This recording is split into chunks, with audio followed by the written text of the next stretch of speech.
Halo semuanya, jadi kali ini aku bakal jalan-jalan ke Sheffield dan aku bakal naik bus dulu.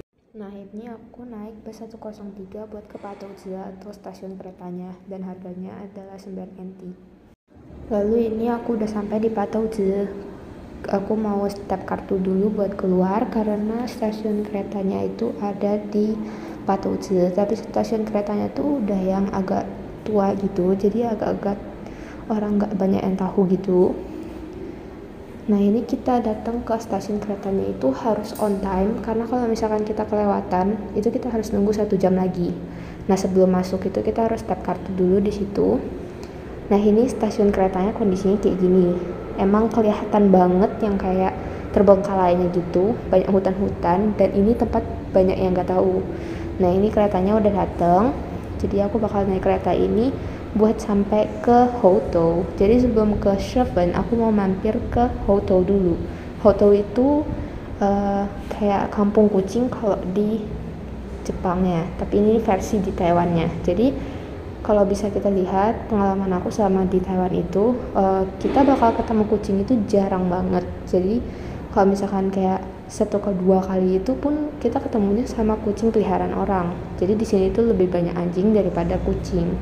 Nah ini pemandangan dari keretanya itu cuman hutan doang, bener-bener cuman hutan aja, karena emang stasiun ini tuh lewatin bagian yang memang masih hutan-hutan gitu, tapi ada gedung itu kayak gedung apartemen. Terus ini udah masuk ke kayak daerah yang banyak penghuninya gitu, karena bisa dilihatnya banyak mobil parkir gitu. Terus udah yang emang udah sampai di tempat yang banyak orang lalui gitu. Nah ini perjalanan untuk sampai ke Houtou-nya. Untuk naik kereta aku habis 14 NT dan ini aku udah mau turun. Untuk turunnya itu kita harus antri karena di Taiwan itu orang-orangnya disiplin juga, jadi kita harus antri untuk turun, dan ini aku turun di Houtou. Nah cuaca di hari ini tuh benar-benar udah diperkirakan bakal hujan, tapi hujannya nggak yang hujan lebat. Jadi kalau bisa dilihat pada pakai baju yang tebel-tebel sama pakai jaket, karena kalau misalkan enggak kita bakal kedinginan, sama angin di Kilung itu benar-benar dingin banget. Jadi bisa diusahain pakai baju yang tebel sama pakai jaket. Nah ini sebelum kita keluar dari stasiunnya kita harus tap kartu dulu. Nah tap kartu ini itu buat motong saldo kita. Terus ini di sebelah sana naik tangga ini itu udah masuk yang namanya kampung kucing gitu. Kalau aku sih sebutnya kampung kucing biar lebih gampang gitu, karena di sini banyak banget kucingnya, cuman nggak yang sebanyak di Jepang gitu. Kalau yang di Jepang kan kayak kelihatannya banyak banget ya. Kalau ini tuh banyak tapi nggak yang banyak-banyak banget. Ini bisa kita lihat semuanya tuh modelan kucing-kucing semua. Nah bisa kita lihat di sini juga ada beberapa orang yang duduk-duduk gitu. Itu duduk-duduk untuk main sama kucingnya. Jadi di sini tuh ada beberapa kucing yang emang bener-bener friendly banget sama orang. Ini bisa kita lihat ada yang foto-foto sama kucingnya, ada yang main-main dielus-elus. Dan kucing-kucing di sini itu semuanya udah yang bener-bener friendly gitu, karena katanya di sini kalau mereka jahat sama manusia atau jahat sama kita gitu, mereka bakal diintrospeksi gitu, bakal kena hukuman. Kayak misalkan dia tuh memperlakukan kita dengan kasar, misalkan dia cakar kita atau dia marah sama kita, ntar bakal ada yang aduin gitu. Kalau misalkan kita nih diganggu sama dia atau mau dicakar atau dilukain sama dia, ntar kita bisa lapor gitu, dan dia kucingnya ini bakal diambil buat diintrospeksi. Jadi kucing-kucing di sini itu yang bener-bener kucingnya udah friendly gitu, jadi nggak usah takut buat main sama mereka. Nah ini tuh di atas itu juga ada kucing yang gede banget. Nah ini jalanannya agak naik ke atas gitu, karena di atas-atasnya ini tuh ada jualan souvenir. Nah kalian kalau misalkan mau beli souvenir untuk dibawa pulang, kalian bisa beli di tempat ini. Dan semua souvenir yang dia jual itu tentang kucing-kucing banget. Jadi kalian yang pecinta kucing dan mau kasih ke orang yang pencinta kucing bisa banget beli di situ. Nah selain tadi tempat souvenir, di sini juga ada kafe-kafe gitu. Ini di bagian atasnya banget, itu berderet semua adalah kafe. Jadi di sini kafenya tuh ada jual minuman, jual makanan, sekalian ada kayak cat cafe gitu. Jadi di dalam kafenya tuh dia ada kucing peliharaan yang bisa kita ajak main gitu. Nah itu dari ujung ke ujung dengan banyak varian harganya, dengan varian rasanya. Nah selain ada tempat kafe gitu, kita juga bisa foto-foto di atas sana karena pemandangannya bagus banget. Terus ini kita turun, kalau kita perhatiin tangganya itu bentuknya notes piano. Nah ini karena cuacanya masih agak jelek gitu, masih hujan, jadi kita turun harus hati-hati dan harus pakai payung. Terus ini pemandangannya dari atas. Nah ini kita turun lagi, karena tadi itu kita naiknya banyak banget, jadi kita harus turun. Nah ini aku balik lagi ke tempat souvenir tadi, dan ini tempat souvenirnya itu bergaya Jepang-Jepangan gitu. Nah ini kita turun lagi karena kita mau ke museumnya. Jadi di sini tuh ada museum kayak pertambangan gitu, dan aku mau ke sana. Ini kita turun sampai di tempat kita naik kereta gitu, tapi kita bukan buat naik kereta karena tempatnya itu masih di tempat ini juga museumnya. Jadi dari sini kita tinggal belok ke sebelah kanan dan itu udah sampai di museumnya. Nah terus kita bisa lihat di sebelah situ itu ada beberapa yang jual makanan gitu.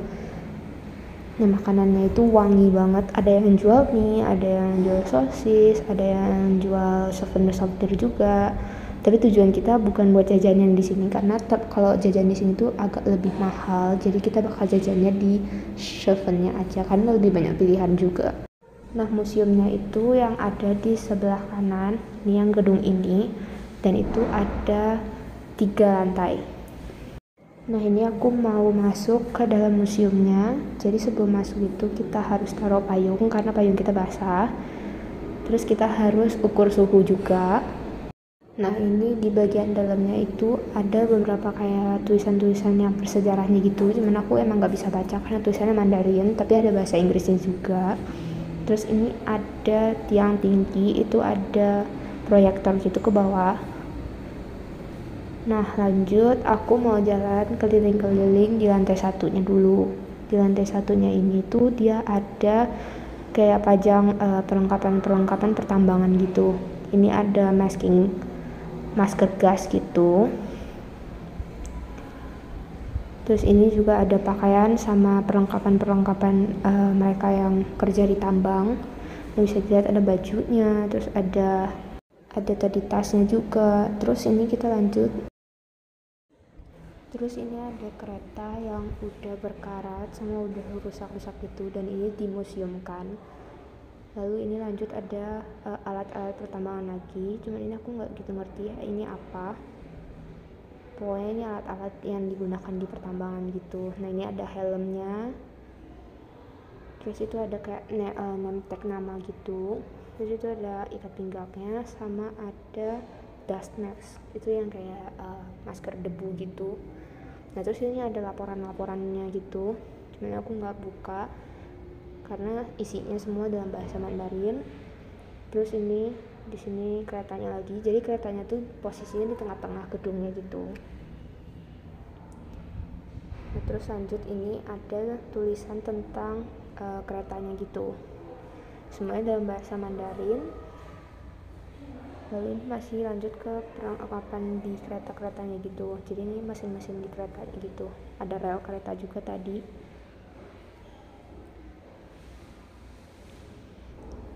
Lanjut ini masih di alat pertambangan, jadi ada kayak yang buat pukul batunya gitu, pickaxe namanya, pickaxe. Terus ini juga coal mining machine. Terus ini yang buat ambil batu-batunya gitu, dustpan.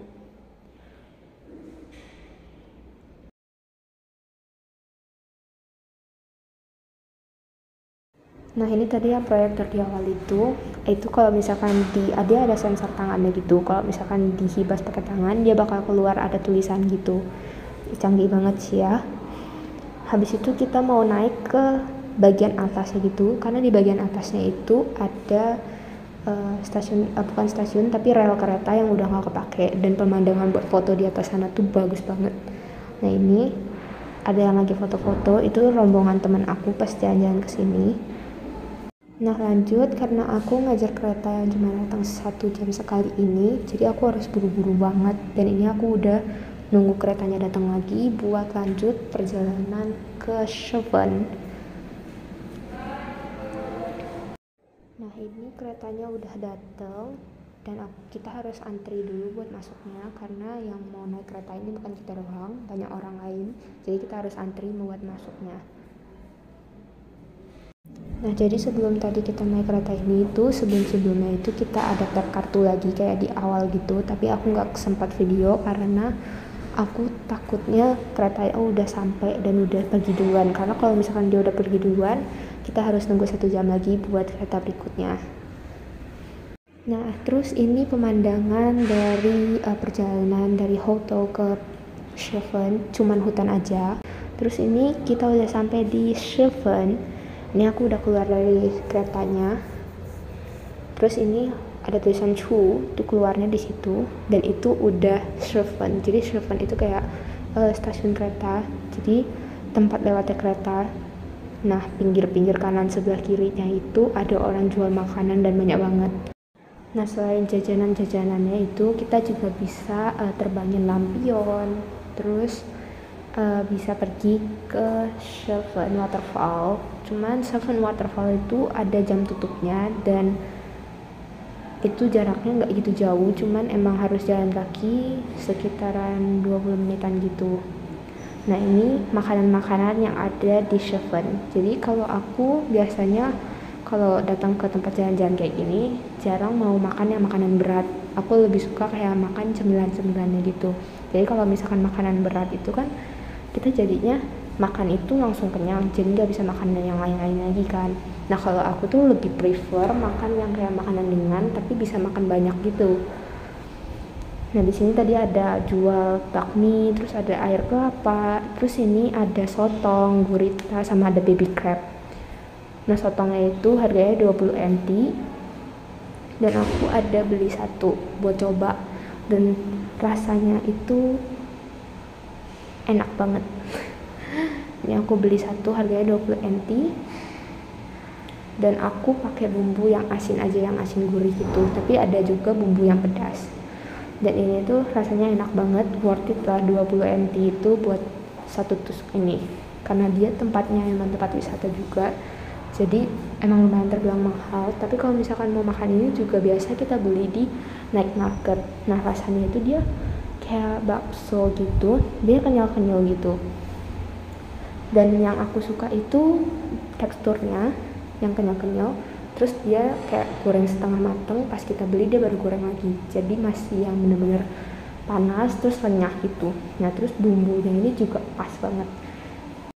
Nah untuk jajanan selanjutnya ini aku ada beli makanan manis gitu, karena habis makan yang asin-asin aku jadi pengen makan yang manis-manis. Nah ini yang aku beli itu adalah yang rasa brown sugar mochi, jadi di dalamnya itu ada mochinya. Nah ini aku beli 5 dan harganya itu 50 NT, jadi bisa dihitung kalau misalkan satunya itu 10 NT.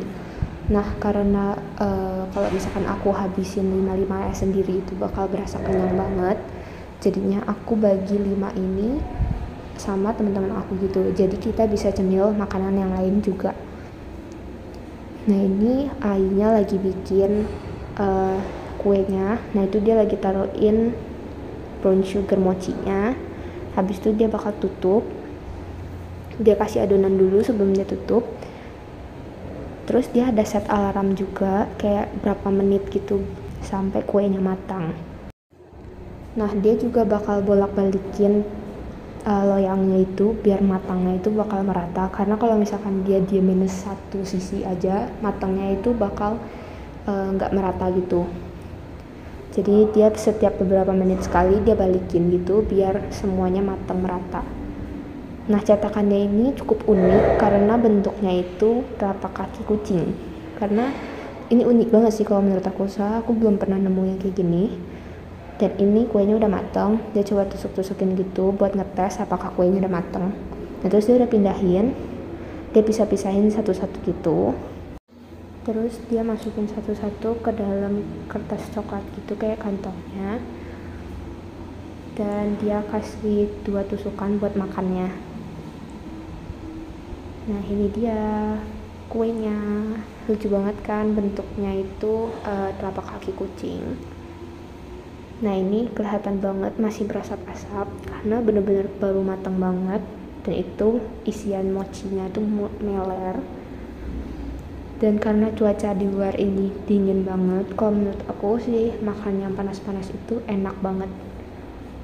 Dan ini makannya emang agak ribet karena ditusuk gitu kan, tapi overall rasanya itu manis. Terus bagian kulitnya itu bener-bener yang garing banget, karena mungkin karena efek dia baru dibuka terus masih panas-panas sudah kita makan. Ini recommended banget sih, enak banget soalnya. Terus lanjut kita jalan ke bagian souvenir-souvenir gitu. Nah ini ada juga yang jualan mie. Terus kita jalan lagi, dan di sini selanjutnya aku mau beli lampion yang gede, terus buat ditulis harapan-harapan gitu. Nah jadi ini pemandangan di Chevron-nya. Ini pemandangannya kayak gini. Biasa orang banyak foto di tengah rel keretanya gitu, tapi harus hati-hati karena rel keretanya ini masih dipakai buat kereta lewat. Nah ini di bagian depan sana sampai ke ujung itu bakal jual makanan semua, dan ada jual souvenir-souvenir juga. Nah ini dimulai dari ada jualan makanan berat, terus ada jual makanan ringan juga. Ini ada yang jual es krim mochi gitu. Sini jual makanan berat juga. Ini ada yang jual hotdog, ada yang jual es krim, banyak banget macamnya. Nah ini di bagian sebelah kiri itu ada tempat yang jual lampion. Nah ini untuk list harganya. Jadi yang untuk satu warna itu kita bisa pilih mau warna apa, dan harganya itu 150 NT. Sedangkan untuk yang 4 warna itu kita nggak bisa pilih mau warna apa, tapi dia udah ada pilihannya sendiri gitu, dan itu harganya 200 NT. Kalau yang 8 warna itu harganya 350 NT. Dan ini aku beli yang 8 warna, dan merah itu artinya kesehatan, sedangkan kuning itu artinya kekayaan. Jadi kita kayak tulis-tulis, terserah kita mau nulis apa. Kalau di bagian yang warna merah ini kita tulis nama aja, karena itu kan mendoakan kesehatan gitu. Kalau di bagian kuning kita terserah mau nulis apa aja, yang penting tentang kekayaan gitu.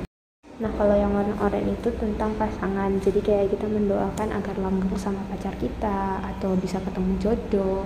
Kayak itu ada yang tulis minimal ketemu, maksudnya minimal ketemu pacar. Terus ada yang tulis ini dapat cewek Taiwan. Jadi ya kayak tulis wish kita tentang jodoh gitu. Nah kalau yang warna hijau itu tentang keberuntungan. Next warna pink itu kebahagiaan, warna biru itu pekerjaan atau karir, warna ungu itu belajar, dan yang warna putih itu harapan akan masa depan. Nah setelah kita tulis semuanya, itu nanti orang yang penjaga tokonya gitu bakal nempelin kayak kertas di bawahnya, dan bakal kita terbangin. Nah sebelum diterbangin emang pasti bakal dibakar dulu, tapi kita bakal foto-foto dulu. Ini orang yang penjualnya itu ramah banget karena dia mau bantuin kita foto gitu.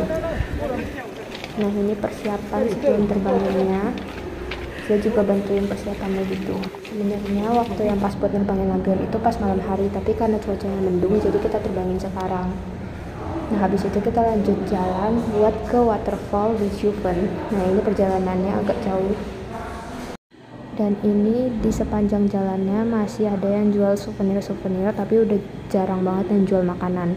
Dan selain tadi toko yang tadi itu aku beli lampion, ada banyak juga toko yang jual lampion, cuman yang bener-bener rame itu yang di tempat aku beli tadi. Nah ini perjalanan buat ke Chevron Waterfall-nya bakal aku cepetin aja.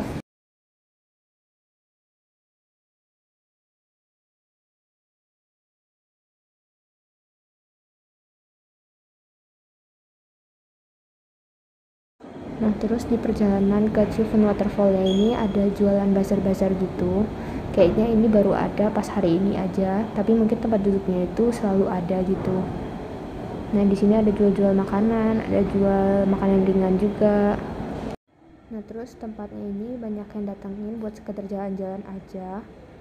Dan ini aku bakal cepetin lagi karena perjalanan ke Chevron Waterfall-nya itu lumayan jauh banget. Nah ini ada kayak penanda jalan, terus kita lanjut jalan lagi. Terus perjalanan ke sana itu lumayan jauh dan banyak mobil dan motor yang lewat, jadi kita harus hati-hati buat jalan, apalagi cuacanya yang masih hujan bikin lantainya itu licin. Nah, walaupun cuacanya lagi hujan gini, aku rekomen kalian buat pakai sepatu, karena kalau misalkan kalian pakai sendal takutnya lebih besar ada resiko kalian jatuh gitu. Nah, walaupun kayak kalau hujan bikin males banget pakai sepatu karena takut basah atau takut kotor gitu, tapi lebih baik pakai aja. Nah, ini karena hari nasional di Taiwan gitu, tanggal 10 bulan 10, jadi banyak bendera-bendera Taiwan gitu. Nah, ini kita udah sampai di kayak kafe-kafe gitu. Nah, jalan sedikit lagi kayak lewatin jembatan ini, habis itu tinggal naik turun tangga, itu udah sampai di Jiufen Waterfall. Nah, ini naik tangganya harus hati-hati banget karena pinggir kanan kirinya itu semua adalah air. Kalau misalkan kalian jatuh HP atau apa, itu udah say bye-bye aja, dia udah gak bisa diselamatin soalnya. Nah, ini pemandangannya ya kayak masih hutan-hutan aja, dan ini kita bisa lihat banyak orang yang balik gitu kan, karena Jiufen Waterfallnya itu udah mau tutup sebenarnya. Nah, terus ini ada waterfall mini gitu. Nah, ini kita perlu naik tangga lagi, habis itu kita sampai di jalanan ini. Nah, itu masih banyak banget kan yang balik. Itu ada kuda-kuda. Terus ini banyak spot foto gitu sih, cuman karena udah ngejar waktunya, jadi kita udah gak sempet foto-foto lagi. Langsung ke Jiufen Waterfallnya, karena takut waterfallnya itu udah tutup. Dan terus ini banyak yang jual makanan-makanan. Terus di sini juga ada toko souvenir. Tapi kita nggak beli apa-apa karena kalau beli souvenir di tempat wisata gini pasti mahal kan. Terus souvenirnya juga lebih ke arah lampion-lampion, terus ada kayak tas bermotif-motif gitu. Terus ini kita langsung lanjut ke waterfallnya. Ada yang jual tas-tas juga, terus ada sendal. Dan ini kalau bisa kita lihat itu banyak toko yang udah mulai tutup karena waktunya emang udah waktu tutup gitu. Dan ya, Jiufen Waterfallnya itu udah tutup karena dia tutup jam 4.30, sedangkan aku sampainya itu jam 4.34 dan satpamnya udah gak mau tahu lagi. Jadi kita balik naik kereta lagi, dan ini aku udah sampai di stasiunnya. Terus aku mau naik kereta buat ke Keelung, kota Keelungnya. Jadi kita bakal lanjut ke kota Keelung naik kereta juga. Nah, nanti dari kota Keelung ini kita balik ke sekolahnya itu baru naik bus. Nah, ini aku buat naik keretanya itu turun ke bagian bawah gitu, habis itu naik lift buat ke atasnya. Nah, ini aku udah datang keretanya, aku bakal naik kereta ini buat sampai ke kota Keelung. Dan seperti biasa kita harus antri buat masuknya, dan kalau bisa dilihat ini keretanya itu kayak terkesan lebih elit gitu, lebih bagus gitu dari yang sebelum-sebelumnya. Nah, ini di dalam keretanya juga udah ada beberapa orang. Bisa kita lihat itu ya, ada beberapa orang duduk dan tujuan mereka macam-macam. Ada yang tujuannya ke kota Keelung juga, tapi ada juga yang tempat lain. Nah, ini aku udah sampai di kota Keelung, aku udah keluar, dan terminal ini itu lebih bagus dari terminal yang sebelumnya. Kesannya itu kayak terminal di airport gitu, dan ini baru pertama kali aku kesini. Ini kita harus naik tangga, tapi yang di sebelah kanan aku itu ada liftnya, cuman naik liftnya itu bakal ngantri. Nah, ini pemandangan stasiunnya, mewah banget, bukan kayak di airport gitu. Nah, sebelum kita keluar kita harus tap kartu lagi. Dan sekarang saldo di kartu aku sisa 29 NT. Nah, ini aku baru balik dari perjalanan aku ke Jiufen. Jadi aku pulang agak malam karena aku jalan-jalan agak lama. Dan pesan dari aku sih jangan sampai ketinggalan kereta ya, karena kereta itu nunggunya 1 jam. Terus untuk semua biaya yang aku keluarin bakal aku taruh di sini. Dan totalnya itu aku keluarin 71 NT. Dari mana aku tahu? Karena aku isi student card, terus aku isi 100 dan sisa 29. Thank you for watching and see you guys again in the next video. Bye bye.